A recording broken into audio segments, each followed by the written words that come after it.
विद्यार्थियों नमस्कार। भारतीय इतिहास के कुछ विषय भाग 2 भक्ति सूफी परंपराएं, इसके अंतर्गत उपभाग है उपासना की कविताएं। प्रारंभिक भक्ति परंपरा। हमारे देश में उपासना के लिए क्या कविताएं लिखी गई और हमारे यहाँ की प्रारंभिक भक्ति परंपरा कैसी थी, इस विषय पर आज हम चर्चा करेंगे। आराधना के तरीकों के क्रमिक विकास। जैसे जैसे भक्ति या आराधना के तरीके बढ़ते गए तो उनका क्रमिक विकास होता गया, क्रमबद्ध तरीके से धीरे धीरे उनका विकास होता गया। विकास के दौरान बहुत बार संत कवि ऐसे नेता के रूप में उभरे जिनके आसपास भक्तजनों के एक पूरे समुदाय का गठन हो गया।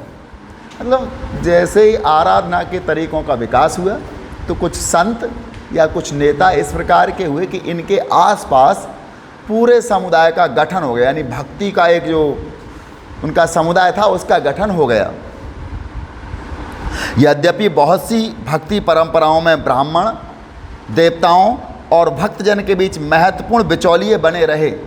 कई ऐसी भक्ति परंपराएं थीं जिन परंपराओं में यानी भक्त और भगवान के बीच में ब्राह्मण या देवता और भक्तजनों, ब्राह्मण, देवता और भक्तजनों, इनके बीच में क्या बिचौलिए बने रहे। जो कि बिचौलिए का मतलब होता है वो कहता है कि हम आपकी बात वहाँ तक करा देंगे। जैसे हमें भगवान को भोजन कराना है तो एक पुरोहित को भोजन करा दो तो वो भगवान तक पहुँच जाता है, ऐसा कहा जाता है। मतलब वो क्या हुआ, बिचौलिए। डायरेक्ट भगवान तक ना जाकर बीच में बात कर लेना, यही बिचौलिए होते हैं।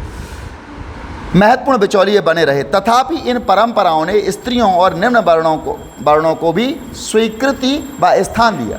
लेकिन ये जो बिचौलिए थे या इनकी जो परंपराएं थी, इनने स्त्रियों को और निम्न जाति के जो व्यक्ति थे, निम्न वर्ण के व्यक्ति थे, इनको भी स्वीकार किया भक्ति में। चाहे वो निम्न जाति का व्यक्ति हो या स्त्री हो, इनको भी स्वीकार किया गया। पहले क्या था, भक्ति में निम्न जाति के लोगों को और स्त्रियों को स्वीकार नहीं किया जाता था। लेकिन इन परंपराओं में जैसे जैसे क्रमिक विकास हुआ भक्ति का तो स्त्रियों को भी और निम्न जाति के वर्णों को भी स्वीकार कर लिया गया। भक्ति परंपरा की एक और विशेषता इसकी विविधता है। हमारे यहाँ भक्ति परंपरा की एक विशेषता इसकी विविधता है। यहाँ विविधता से आशय आपने सगुण भक्ति धारा या सगुण भक्ति शाखा, निर्गुण भक्ति शाखा, विशेषण और विशेषण रहित ये भक्ति शाखाएं होती थी। इनके बारे में आपने सुना होगा। राम भक्ति, कृष्ण भक्ति, शिव भक्ति, दुर्गा भक्ति, देवी भक्ति, ये अलग अलग परंपराएं। तो हमारे यहाँ भक्ति की परंपराओं में विविधता भी है। दूसरे स्तर पर धर्म के इतिहासकार भक्ति परंपरा को 2 मुख्य मार्गों में बांटते हैं। जो धर्म के इतिहासकार हैं, जिन्होंने धर्म के ऊपर इतिहास लिखा है, वो कहते हैं कि भक्ति की जो परंपराएं हैं इनको 2 भागों में बांट दिया जाए। पहली है सगुण, ये विशेषण युक्त परंपरा होती है। सगुण भक्ति परंपरा को बांटा गया कितने में, भक्ति परंपरा को 2 भागों में बांटा गया। नंबर 1 सगुण, इसको विशेषण युक्त होती है जी, सहित होता है, गुण विशेषण होता है। तो सगुण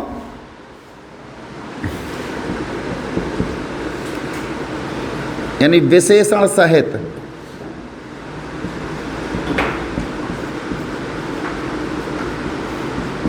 और निर्गुण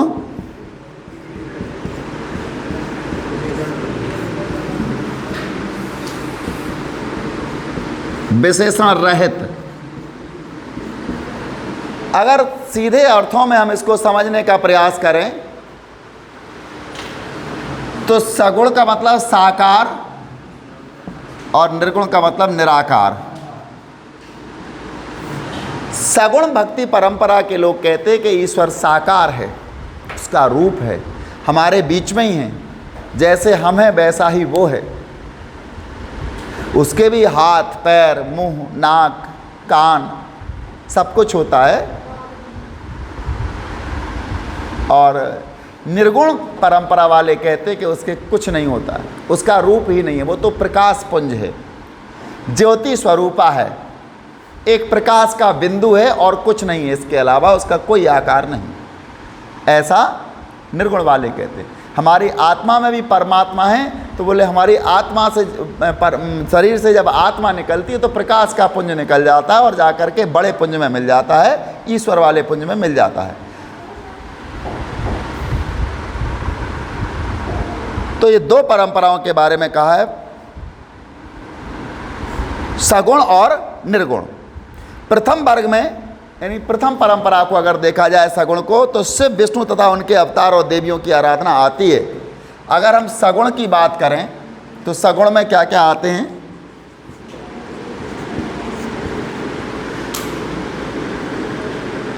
सगुण परंपरा में आएंगे शिव, शंकर भगवान, इनकी पूजा हम मूर्ति के रूप में करते हैं, इसलिए ये सगुण में आते हैं। और विष्णु तथा इनके अवतार, विष्णु जैसे कृष्ण हैं, राम हैं, वराह हैं,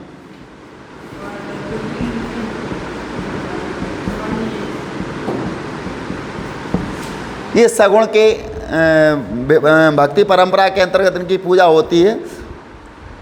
देवियों की आराधना आती है, अवतार,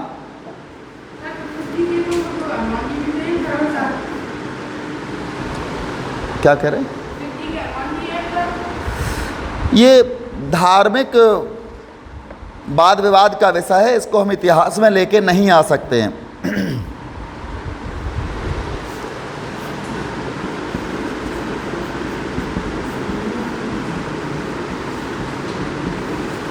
ये आते हैं सगुण में। अब बात करते हैं निर्गुण की। निर्गुण भक्ति परंपरा में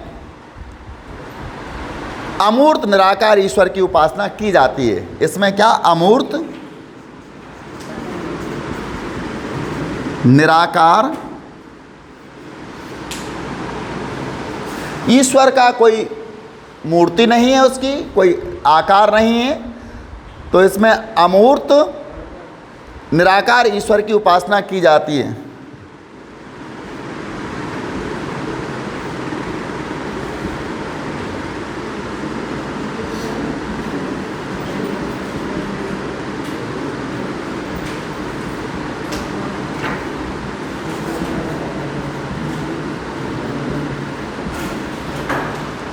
सगुण और निर्गुण।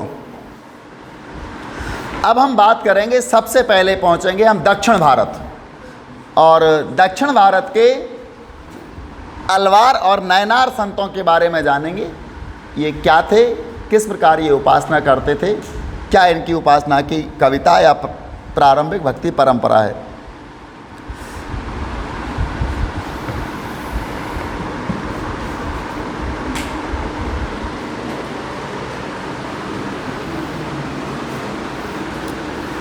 तमिलनाडु में दो प्रकार के संत थे जो भक्ति परंपरा को इन्होंने आगे बढ़ाया, और इनमें सबसे पहले आते हैं अलवार और उसके बाद आते हैं नयनार। जो अलवार संत थे वो भगवान विष्णु के भक्त कहलाए, भगवान विष्णु की आराधना करते थे नयनार संत, अलवार संत। और जो नयनार होते थे वो भगवान शिव की आराधना करते। ये घूम घूम कर, भ्रमण करके धर्म का प्रचार प्रसार करते थे, धर्म को उपदेश देते थे। प्रारंभिक भक्ति आंदोलन लगभग 6ठी शताब्दी अलवारों यानी विष्णु भक्त में तन्मय। पहले तो ये अलवारों यानी विष्णु भक्त परम भक्ति में तन्मय थे, सब विष्णु जी की भक्ति करते थे। और नयनारों शिव भक्त के नेतृत्व में हुआ, यानी प्रारंभिक जो भक्ति आंदोलन हुए थे वो अलवारों और नयनारों के नेतृत्व में हुआ। अलवार का मतलब है विष्णु भक्त और नयनारों का मतलब हो गया शिव भक्त। वे एक स्थान से दूसरे स्थान पर भ्रमण करते हुए तमिल में अपने इष्ट की स्तुति के भजन गाते थे। एक स्थान से दूसरे स्थान पर जाते थे और तमिल भाषा में उनका जो भी इष्ट होता था, इष्ट होता था, यानी कि जिसकी वो आराधना करते थे उसका भजन करते थे, आराधना करते थे तमिल भाषा में।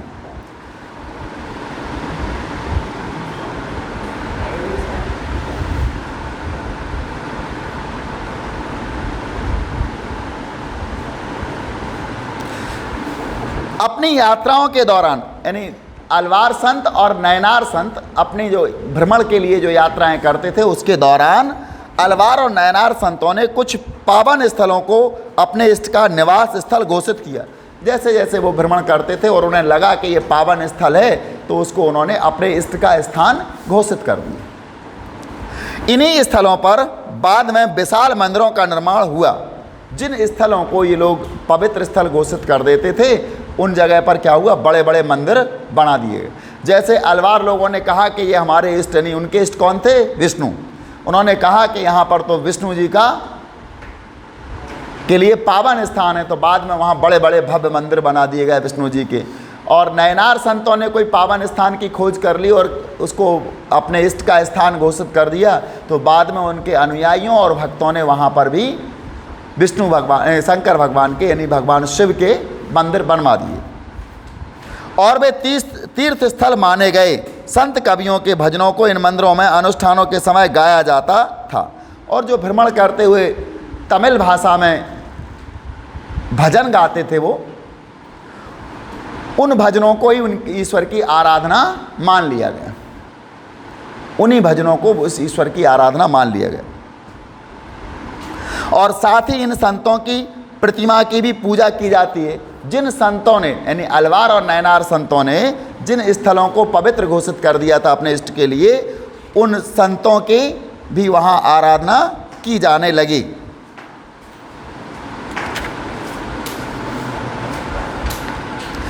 अब आता है जाति प्रथा के प्रति दृष्टिकोण।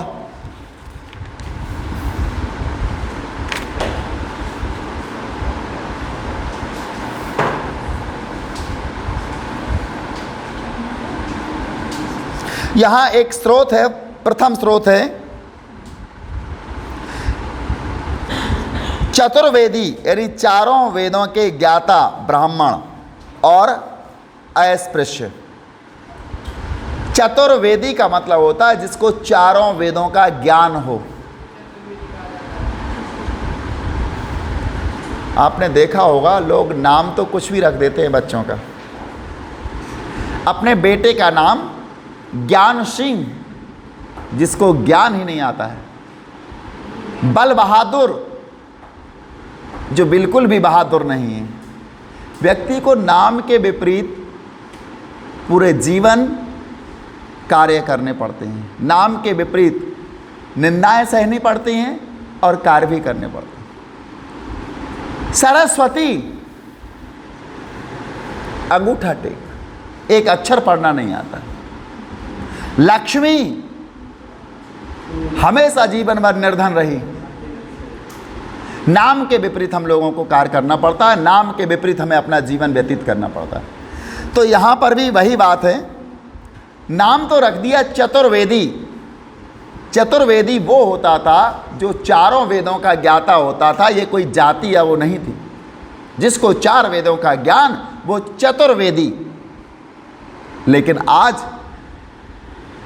वेद तो ने देखे नहीं होंगे, हो सकता चार वेद का भी नाम मालूम ना हो, लेकिन नाम चतुर्वेदी।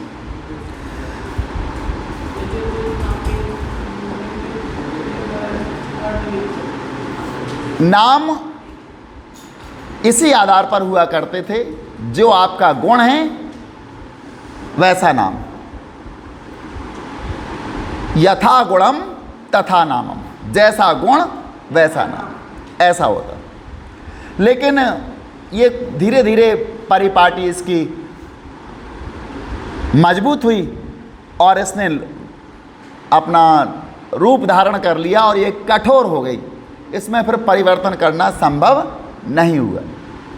तो नाम के अनुरूप गुण होना फिर संभव नहीं रहा और इसलिए आज हमको नाम के विपरीत निंदा सहनी पड़ती है। चूँकि नाम तो रख दिया जाता है, पिता और माता की आशा होती है कि हमारा बेटा हमारी बेटी इन गुणों से युक्त हो, हो सकता है नाम रखने से ही उसमें ऐसे गुण आ जाएं। तो नाम तो वो अच्छा रख लेते हैं, लेकिन गुण उसके बाद में पता चलते हैं। यहाँ चतुर्वेदी यानी चारों वेदों के ज्ञाता ब्राह्मण और अस्पृश्य, अस्पृश्य का मतलब होता है अछूत, जिनको छुआ ना जाए। यह उदाहरण तोंद्रा डिप्पोडी नामक एक ब्राह्मण अलवार के काव्य से लिया गया है। तोंद्रा डिप्पोडी नामक एक ब्राह्मण थे, उनका काव्य था। ये तमिल के निवासी थे, तमिल संत थे। चतुर्वेदी जो अजनबी हैं और तुम्हारी सेवा के प्रति निष्ठा नहीं रखते, उनसे भी ज़्यादा आप, हे विष्णु, विष्णु से कहा है आपके लिए, उन दासों को पसंद करते हैं जो आपके चरणों में प्रेम रखते हैं, चाहे वे वर्ण व्यवस्था से के परे हों। यानी चतुर्वेदी जी ने कहा, जो चारों वेदों के ज्ञाता थे, संत कहते हैं, यानी कि तोंद्रा डिप्पोडी नामक जो ब्राह्मण अलवार संत थे, अलवार किनके भक्त हुआ करते थे? विष्णु जी के। तो वो क्या कहते हैं, यानी चतुर्वेदी जी ने कहा है, आपका मतलब होता है स्वयं से। आपका किसको कहा जाता है? आपका आशय स्वयं होता है, ध्यान रखें।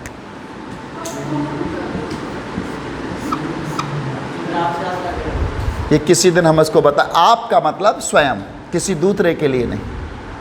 इसीलिए हम जब किसी व्यक्ति को संबोधित करते हैं तो आप कह के संबोधित करते हैं, अर्थात हम स्वयं की तरह आपका सम्मान करते हैं। हम में और आप में कोई अंतर नहीं है, इस प्रकार से हम उसको संबोधित करते हैं। जो हम अपने लिए चाहते हैं वो आपके लिए करते हैं, इसलिए हम आप शब्द का इस्तेमाल करते हैं। आपका हिंदी में सीधा सीधा अर्थ स्वयं होता है, आपका अर्थ स्वयं। बिहारी जी ने लिखा है, आप ही तो मन हेर हंसे, आप स्वयं अपना मन, मेरे मन को देखकर। चलो आगे चलेंगे, बिहारी जी की बात बाद में करेंगे। तो यहाँ पर वो क्या कहते हैं, चतुर्वेदी जी ने कहा है, जो अजनबी हैं, जिनको हम जानते नहीं हैं और तुम्हारी सेवा के प्रति निष्ठा नहीं रखते, किसकी? विष्णु जी की सेवा के प्रति वो निष्ठा नहीं रखते, उनसे भी ज़्यादा आप, हे विष्णु, उन दासों को पसंद करते हैं। यानी विष्णु जी उन दासों को पसंद करते हैं, यानी जो निम्न जाति के हैं, अस्पृश्य भी क्यों ना हो, लेकिन वो भगवान के चरणों में प्रेम प्रदर्शित करते हैं। भगवान के चरणों से जिनको स्नेह होता है, चाहे वो किसी भी वर्ण के क्यों ना हो, अस्पृश्य ही क्यों ना हो, अछूत ही क्यों ना हो, विष्णु जी उनको ज़्यादा प्रेम करते हैं, उनको ज़्यादा पसंद करते हैं। क्या आपको लगता है कि तोंद्रा डिप्पोडी जाति व्यवस्था के विरोधी थे? क्या लगता है इससे कि जो अलवार संत थे तोंद्रा डिप्पोडी, ये क्या जाति व्यवस्था के विरोध में थे? क्यों नहीं थे?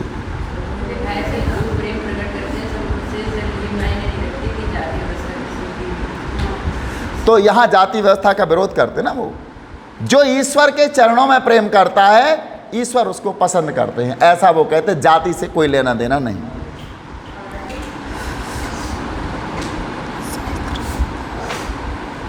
एक दूसरा स्रोत है शास्त्र या भक्ति। यह छंद अपार नामक नयनार संत, अपार नामक नयनार संत की रचना है। नयनार से भक्त हुआ करते थे। हे धूर्तजन, हे धूर्तजन, जो तुम शास्त्र को उद्धृत करते हो, तुम्हारा गोत्र और कुल भला किस काम का? तुम शास्त्र को ही उद्धृत कर रहे तो तुम्हारा गोत्र और कुल किस काम का? तुम केवल मारपेरू के स्वामी, यानी शिव, जो तमिलनाडु के तंजावुर जिले के मारपेरू में बसते हैं, तुम क्या हो? केवल मारपेरू के स्वामी हो। मारपेरू एक जगह है जो तमिलनाडु में है, यहाँ तंजावुर जिले में एक स्थान है मारपेरू, वहाँ भगवान शिव का मंदिर बना हुआ है। तो उनसे कहा कि तुम केवल मारपेरू के स्वामी हो, को अपना एकमात्र आश्रयदाता मानकर नतमस्तक हो। तुम मारपेरू के स्वामी यानी भगवान शिव को एकमात्र आश्रयदाता मानकर नतमस्तक हो। क्या ब्राह्मणों के प्रति तोंद्राडी डिप्पोडी और अपार के विचारों में समानता है अथवा नहीं? आपको इस बात पर विचार करना है, ऊपर वाले स्रोत और नीचे वाले स्रोत के विचारों में समानता है या नहीं। हम आते हैं 2.2 जाति के प्रति दृष्टिकोण।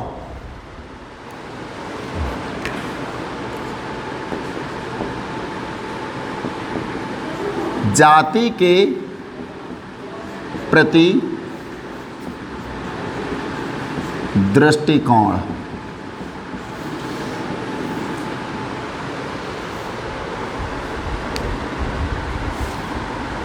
कुछ इतिहासकारों का यह मानना है कि अलवार और नयनार संतों ने जाति प्रथा व ब्राह्मणों की प्रभुता के विरोध में आवाज उठाई। यानी कुछ इतिहासकार ये मानते हैं कि अलवार और नयनार संतों ने जाति प्रथा व ब्राह्मणों की प्रभुता के विरोध में आवाज उठाई। मतलब दक्षिण भारत के जो संत थे उनने जाति प्रथा और ब्राह्मणों की जो श्रेष्ठता थी इसके विरुद्ध उन्होंने आवाज उठाई। उन्होंने किसी को श्रेष्ठ नहीं माना, उन्होंने श्रेष्ठ उसको माना जो ईश्वर के चरणों में प्रेम समर्पित करे, वो श्रेष्ठ है। कुछ हद तक यह बात सत्य प्रतीत होती है।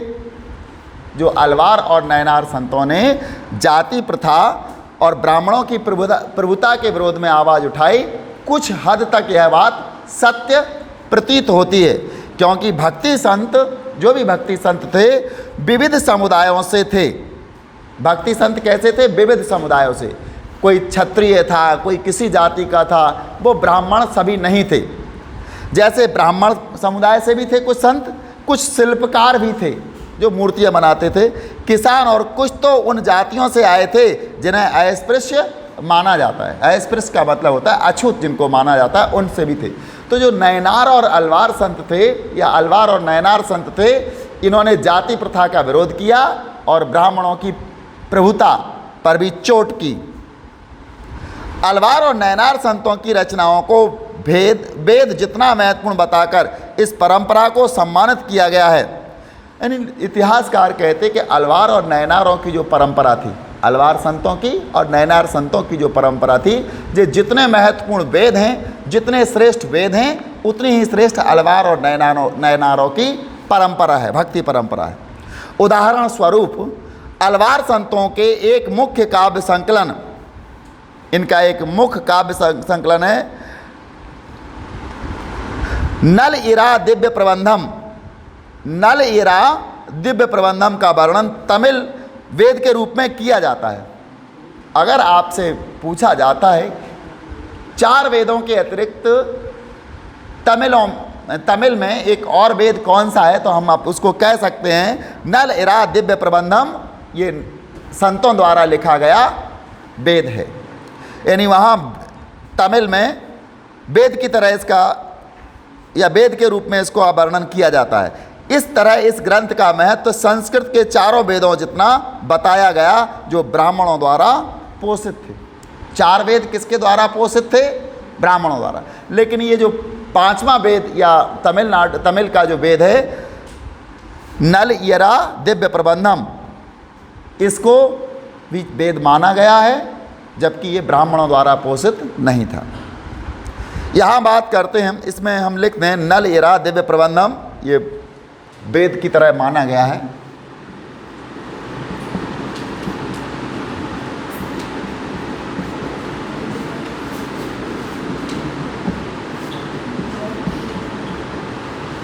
नल इरा दिव्य प्रबंधम ये तमिल वेद है।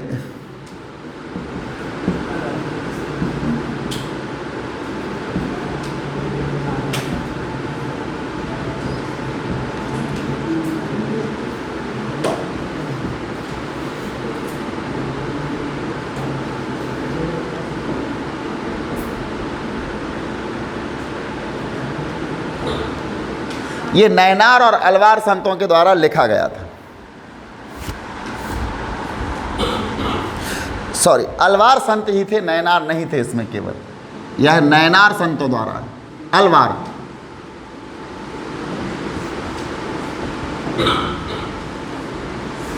अलवार संतों के द्वारा इसकी रचना हुई थी। यानी कि विष्णु भक्त जो संत थे उनके द्वारा इसकी रचना हुई थी। 2.3 की बात करते हैं, स्त्री भक्त।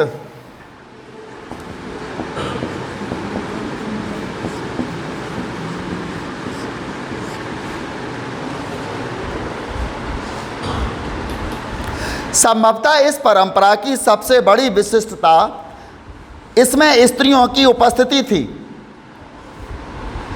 यानी भक्ति परंपरा का जब प्रारंभ हुआ तो इसकी सबसे अच्छी विशिष्टता या सबसे बड़ी विशेषता स्त्री भक्तों की इसमें उपस्थिति थी, यानी स्त्रियां भी भक्त थीं। उदाहरणतः अंडाल नामक अलवार स्त्री के भक्ति गीत, अंडाल नामक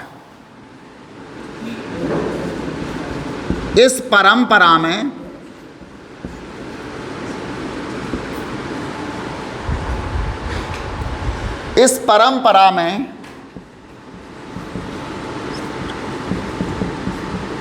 स्त्रियों की उपस्थिति थी। जैसे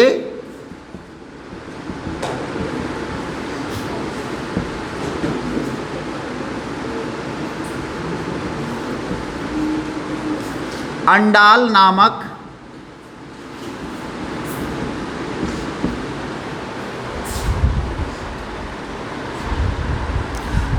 अलवार स्त्री, ये कौन सी थी?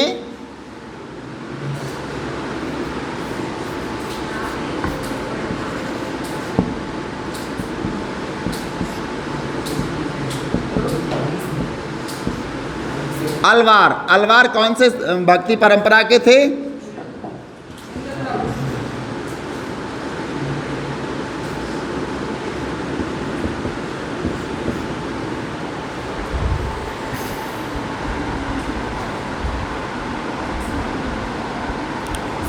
यानी उस जगह पर अंडाल नामक अलवार स्त्री के भजन या गीत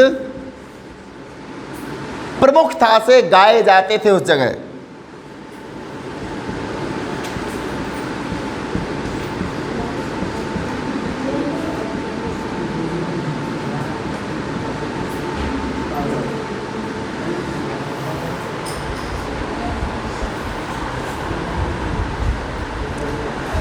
व्यापक स्तर पर गाए जाते थे और आज भी गाए जाते हैं।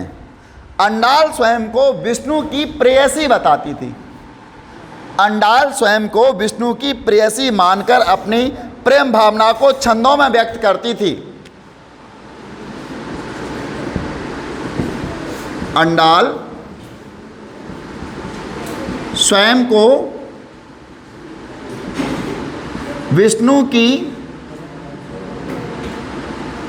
प्रेयसी मानकर प्रेमिका मानती थी। अगर हम कहना चाहें तो हम कह सकते हैं दक्षिण भारत की मीरा।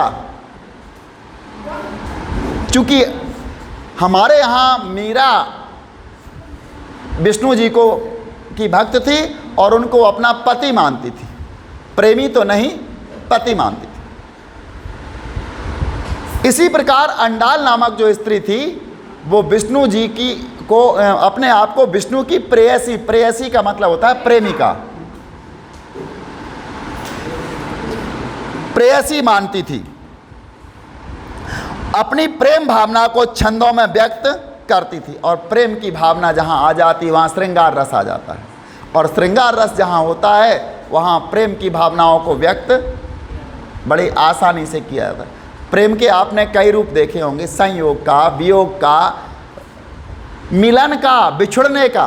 बिछुड़ने में प्रेम, मिलने में प्रेम, रूठने में प्रेम, मनाने में प्रेम। जब प्रेम होता है तो हर कार्य में, हर क्रिया में प्रेम होता है।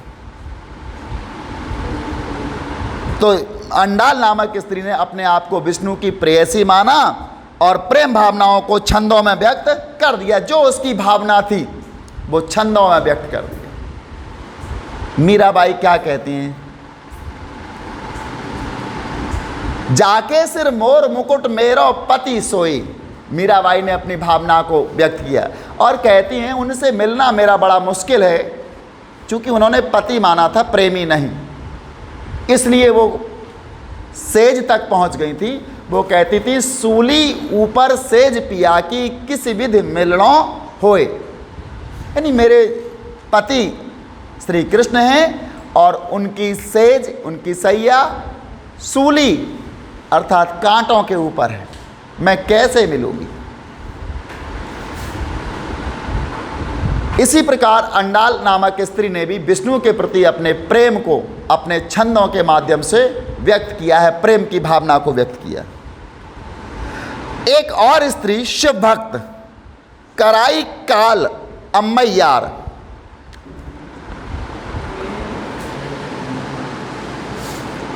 एक और स्त्री थी, ये कौन होगी? नैनार होगी ना।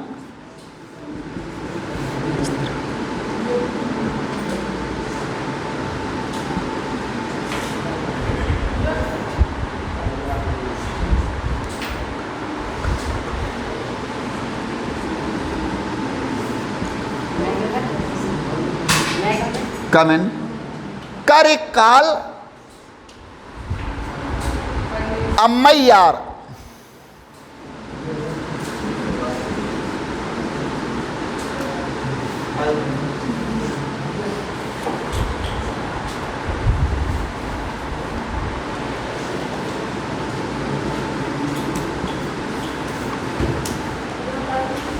करे काल अम्मैयार ने अपने उद्देश्य प्राप्ति हेतु घोर तपस्या का मार्ग अपनाया। इसने भी क्या किया था? करे काल अम्मैयार ने घोर तपस्या का मार्ग अपनाया।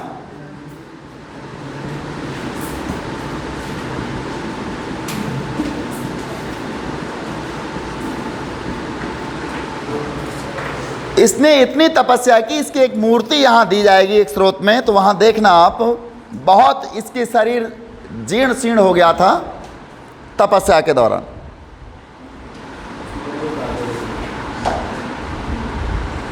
नैनार परंपरा में उसकी रचनाओं को सुरक्षित किया गया और उसने जो भी कविताएं लिखी, जो भी गीत गाए, जो भी भजन गाए, उसने उनको सुरक्षित रखा गया। हालांकि इन स्त्रियों ने अपने सामाजिक कर्तव्यों का परित्याग किया। अंडाल हो या करिकाल अम्मैयार हो, इन दोनों ने अपनी सामाजिक कर्तव्यों का परित्याग कर दिया था। सामाजिक कर्तव्य का मतलब होता है एक मनुष्य का सामाजिक कर्तव्य, सामाजिक परंपरा को आगे बढ़ाना होता है, लेकिन इन्होंने ऐसा नहीं किया। इन्होंने विवाह नहीं किया, संतान उत्पन्न नहीं की, इसलिए इन्होंने सामाजिक कर्तव्यों का परित्याग कर दिया था। क्योंकि इन दोनों ने, अंडाल ने भगवान विष्णु को अपना प्रेमी और अपने आप को उनकी प्रेमिका घोषित किया था, और करिकाल अम्मैयार ने भगवान शिव, इनके लिए घोर तपस्या की, कठोर तपस्या की। वह किसी वैकल्पिक व्यवस्था अथवा भिक्षुणी समुदाय की सदस्य नहीं बनी, किसी वैकल्पिक व्यवस्था की और किसी भी भिक्षुणी समुदाय की सदस्य नहीं बनी। इन स्त्रियों की जीवन पद्धति और उनकी रचनाओं ने पितृसत्तात्मक आदर्शों को चुनौती दी। ये दोनों ही स्त्रियां, अंडाल और करिकाल अम्मैयार, इन दोनों ने पितृसत्तात्मक जो परंपरा है, इस पितृसत्तात्मक परंपरा को क्या किया? चुनौती दी। चुनौती कैसे दी? वो नहीं मानती थी कि पितृ सत्तात्मक जो परंपराएं हैं ये श्रेष्ठ हैं। वो कहती थी ये श्रेष्ठ नहीं है, पितृसत्तात्मक परंपराएं श्रेष्ठ नहीं हैं। इनको चुनौतियां दी हैं इन्होंने। भक्ति साहित्य का संकलन 10वीं शताब्दी के आते आते 12 अलवारों की रचनाओं का एक संकलन कर लिया गया, जो नल इरा दिव्य प्रबंधम। क्या हुआ? ये नल इरा दिव्य प्रबंधम। इसमें क्या था? 10वीं शताब्दी तक आते आते 12 अलवारों की रचनाओं को, यानी 12 अलवार संत जो थे, अलवार संत विष्णु भक्त होते हैं, 12 विष्णु भक्त अलवार संतों ने एक रचना की थी और इस रचना का नाम था नल इरा दिव्य प्रबंधम। 4000 पावन रचनाएं हैं इसमें, 4000 रचनाएं इसी के अंदर के नाम से जाना जाता है। 10वीं शताब्दी में ही अपार सबंदर और सुंदरार की कविताएं तबरम नामक संकलन में रखी गई हैं, जिसमें कविताओं का संगीत के आधार पर वर्गीकरण हुआ है।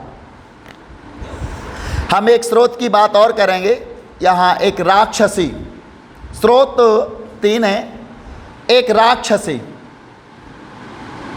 यह उद्धरण कराइक्काल अम्मैयार की कविता से लिया गया है।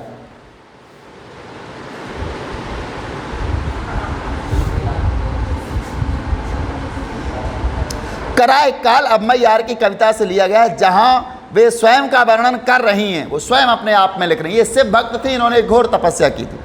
राक्षसी फूली हुई नाड़ियों वाली, वो अपने आप को राक्षसी व्यक्त कर दे, फूली हुई नाड़ियों वाली, जिसके शरीर पर जो भी नाड़ियाँ होती हैं वो फूली हुई होती हैं। कई लोगों की देखा आपने, स्किन के ऊपर नाड़ी का उभार होता है, दिखाई देती है ना स्किन के ऊपर।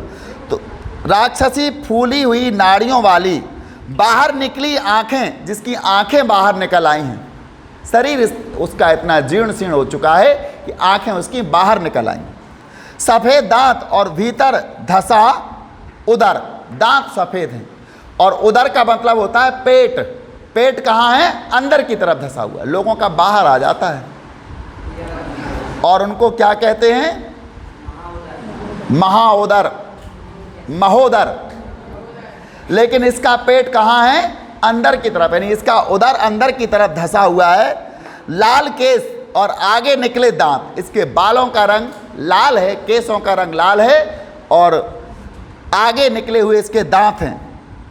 लंबी पिंडली की नली, जो पिंडली का एरिया होता है घुटने से लेकर के पंजे के बीच के एरिया को पिंडली बोलते हैं, और इसकी पिंडली लंबी है, होती है ना, कई लोगों की लंबी पिंडली होती है, कई लोगों की छोटी सी होती है। तो जिनकी लंबी पिंडली है वो क्या कहते हैं? लंबी पिंडली की नली जो टखनों तक फैली हुई है। टखने जानते हैं? घुटने जो होते हैं, टखने यहाँ तक फैली हुई है। वन में विचरते समय चीखना, जब वन में वो चलती है तो चीखती है। और क्रंदन, और रोती है। क्रंदन का मतलब होता है रोना। यह अलंकटू का वन है। अलंकटू का वन है, एक स्थान होगा अलंकटू, वहाँ का वन है। जो हमारे पिता, कराइक्काल अम्मैयार कहती है, इनके पिता कौन थे? शिव। हमारे पिता शिव का घर है, वह नृत्य करते हैं, उनके जटाजूट आठों ओर बिखर जाते हैं, उनके अंग शांत हैं। ऐसा वर्णन करती है। यहाँ एक चित्र दिया है, 6.4 है। कराइक्काल अम्मैयार की 12वीं शताब्दी की निर्मित कांस्य मूर्ति है, कांसे से बनी हुई मूर्ति। इन उपायों की सूची बनाई जिन उपायों से कराइक्काल अम्मैयार अपने आप को प्रस्तुत करती है कि किस भांति यह उपाय स्त्री सौंदर्य को पारंपरिक अवधारणा से भिन्न है। अब आता है राज्य के साथ संबंध। भक्ति परंपरा का राज्य के साथ क्या संबंध था?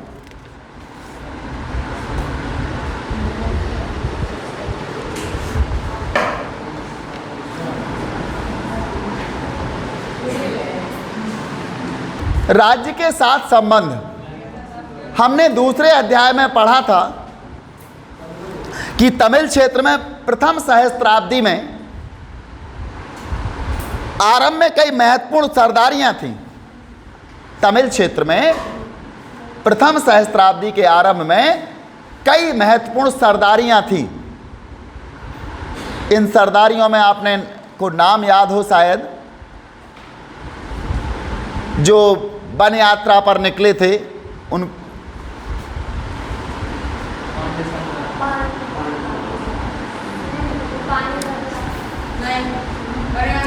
सेनगुतवन, जब वो निकले तो उनको बहुत सारा उपहार मिले। चूंकि सरदारी जिसके पास होती थी, जो सरदार होता था वो कर वसूल नहीं करता था, उसको उपहार प्राप्त होते थे।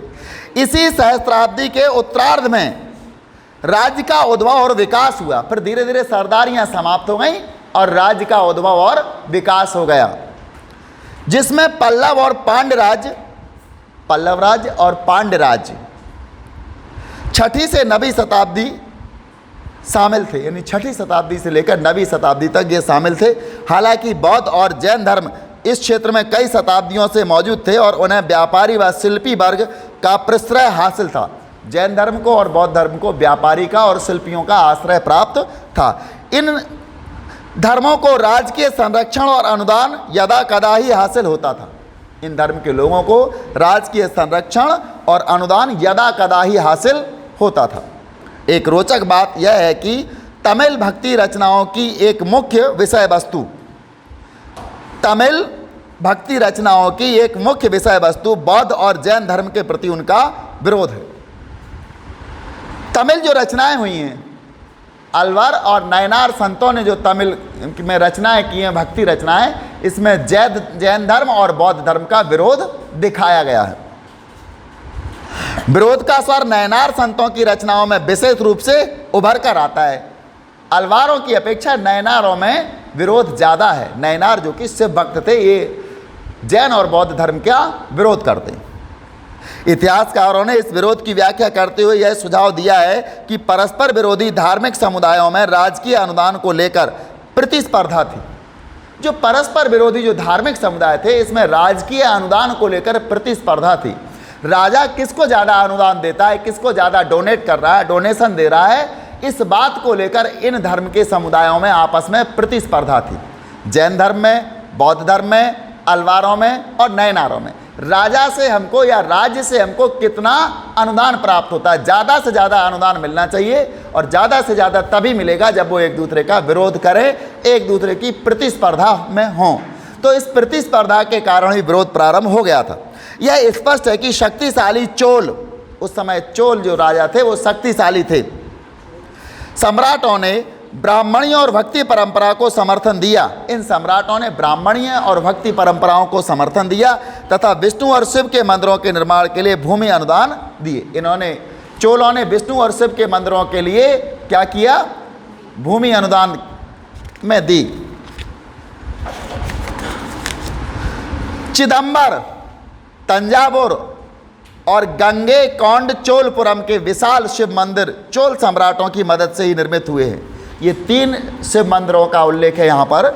चिदंबरम, तंजावुर, गंगे कोंड चोलपुरम के विशाल शिव मंदिर चोल सम्राटों की मदद से ही निर्मित हुए। इसी काल में कांस्य में ढली गई शिव की प्रतिमाओं का भी निर्माण हुआ। यानी कांसे से ढाली गई भगवान शिव की प्रतिमाओं का भी इसी समय निर्माण हुआ था। स्पष्ट है कि नयनार संतों का दर्शन शिल्पकारों के लिए प्रेरणा बना। चूँकि शिल्पकार थे तभी तो उन्होंने मूर्ति बनाई थी, कांसे की शिल्पकार रहे होंगे। नयनार और अलवार संत बेललाल कृषकों द्वारा सम्मानित थे। बेललाल कृषक एक वहाँ का समुदाय था किसानों का, इनके द्वारा नयनार और अलवार दोनों को सम्मानित किया जाता था। आश्चर्य इसलिए नहीं कि शासकों ने भी उनका समर्थन पाने का प्रयास किया। शासकों ने भी ये सोचा था कि हमको नयनार और अलवारों का समर्थन प्राप्त हो जाए। उदाहरणतः चोल सम्राटों ने दैवीय समर्थन पाने का दावा किया। चोल सम्राट कहते थे हमको तो देवताओं का समर्थन है, इसीलिए वो संतों का समर्थन करते थे और अपनी सत्ता के प्रदर्शन के लिए सुंदर मंदिरों का निर्माण कराया।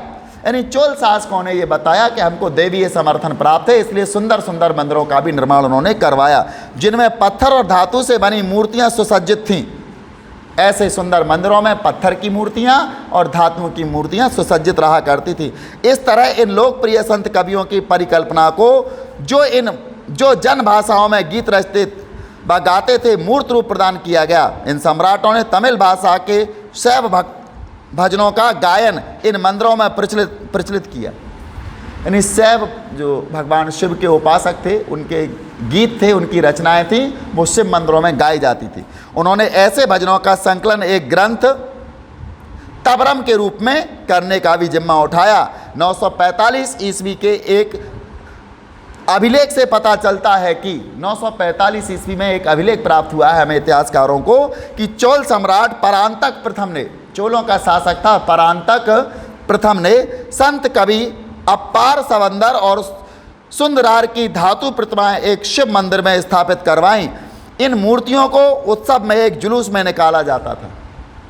इस प्रकार राज्य के और संतों के या भक्ति परंपरा के संबंधों को यहाँ अपन व्यक्त किया है। अगला आएगा कर्नाटक की वीर शैव परंपरा। इसी में नटराज के रूप में भगवान शिव की मूर्ति, ये हमें वहीं से अलवारों से प्राप्त, नयनारों से प्राप्त हुई है। आज का के वीडियो में बस इतना ही। कल हमारा तीसरा पॉइंट कर्नाटक की शैव परंपरा